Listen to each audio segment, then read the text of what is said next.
Hey everyone, this is Jekyll with Livid Instruments, and today we're taking a look at some sound design capability of the DS1. And I've got the DS1 here all mapped out to Ableton's analog. And if we go into Midi Map mode, we can see all the different mappings. We have on this top 4 row here, we've got the wave shape, octave, transpose, and a detune. And then this next set of knobs is the same thing for oscillator 2. We've got the wave shape, octave, transpose, and the detune. On the next row down, we have the pitch envelope, the time, our pulse width, and the sub-oscillator volume. And again, it's duplicated on this right side. And then we move over to our filter, choosing our filter type, frequency, resonance, and then the envelope amount. And we've got the actual filter envelope on the next set of 4. And then finally our actual amplitude envelope on the last set of 4. And down here is kind of our modulation section. We can turn on the LFO, we can cycle between the different timing, change the timing, and here we can either send it to pitch, here, pitch, filter, or amplitude. So you can set it up however it makes sense to you, but for me it's about the oscillators and its envelope, then the filter and its envelope, and then the amplitude envelope. And then it's just the same thing duplicated on the next side. And once you figure out something that works for you, it will help you quickly and easily create sounds from the ground up. And we're going to go through a couple possibilities for that right now. So let's go ahead and we're going to actually make a kick drum. So that does not sound like a kick drum. Let's go over there and bring it down an octave or so. And then in our pitch envelope,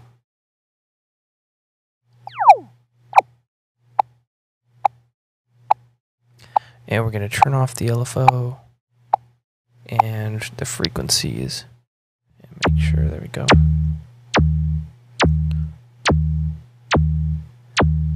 And let's shorten up. And it's maybe a little too high. Bring the octave down, and then we can use the filter to kind of push, give it some more sub, and there we go, give a little bit of volume, and then we'll bring in the other oscillator for our top end. Sorry about that. And I'm just changing the amplitude envelope, and that's going to give us our click, or the top end, and then we can filter it and kind of give it its own little character.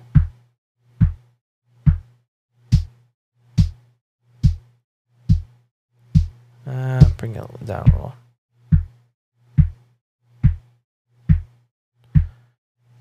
And it looks like got ourselves a nice little kick drum here. Once you do that, then you can save it, kick. So there's our first sound, and now I think this was going to be like a more of a pad-based sound. So let's bring maybe go to, what do you call these? Saw waves. Bring these guys up here. Detune them a little bit. I know we're going to need that. And then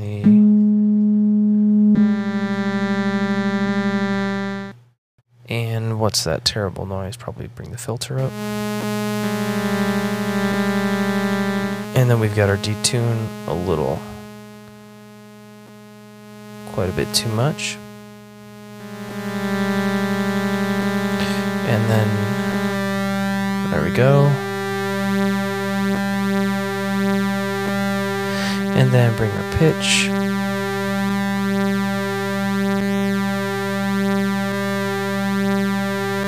And then we need to actually make sure this is a polyphonic sound. So I've got a button assigned to switch it between mono and more voices.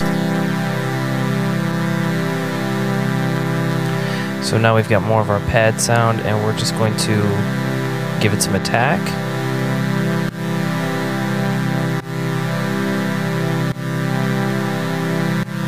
Maybe turn on some vibe. Un poquito. And bring down the filter a little.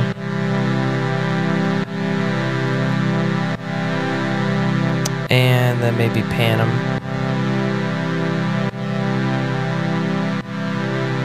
And let's see. Just a little bit of unison there to get us going. Let's see what that's like.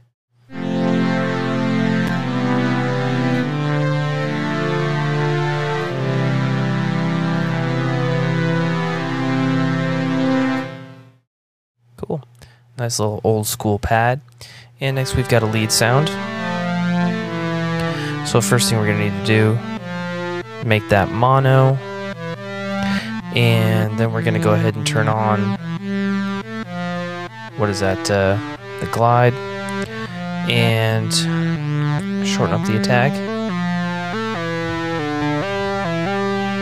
Square lead, because that is the only way to go. And pull out the subs.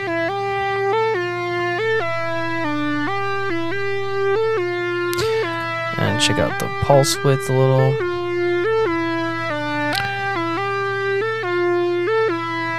And open up the filter.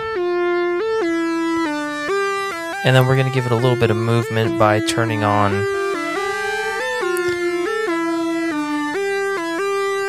the LFO. And we're actually going to send that to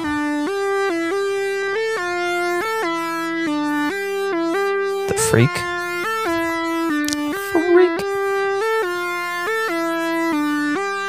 And solo that out so we can hear what we're doing. A little too slow. Let's speed it up. And now let's bring in the other.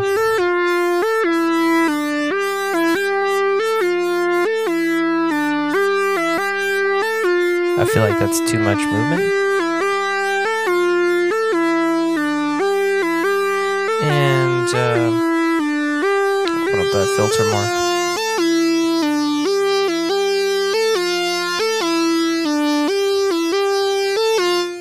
Very cool. And then we could take this lead, and you can see that pretty quickly and easily.